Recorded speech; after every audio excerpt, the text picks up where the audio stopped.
किसी की चप्पल उल्टी रखी हो तो मनहूसियत होती है या नहीं।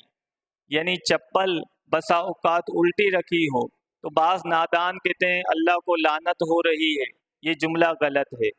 अल्लाह की जानिब ऐसे जुमले की निस्बत करना भी मना है।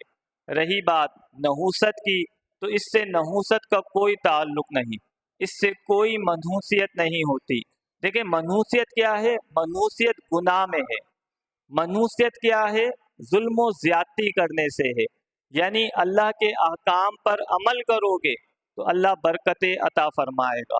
कल मुझे कॉल आई भाई कि मंगल के दिन हम निकाह कर रहे हैं और 13 तारीख है, तो आया 13 तारीख मनहूस होती है?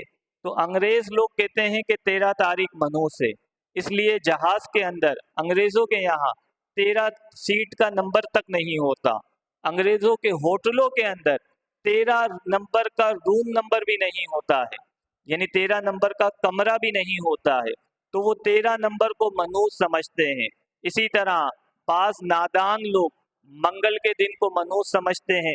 ऐसा कुछ नहीं है, ना मंगल के दिन में नहूसत है, ना 13 के दिन में नहूसत है, और ना ही चप्पल के उल्टी होने में नहूसत है। ये सिर्फ इंसान का वहम है, इंसान की सोच है, इससे कुछ नहीं होता है। जब इंसान अल्लाह पर ईमान पक्का रखता है तो उसके सब काम अल्लाह आसानी के साथ हल कर देता है।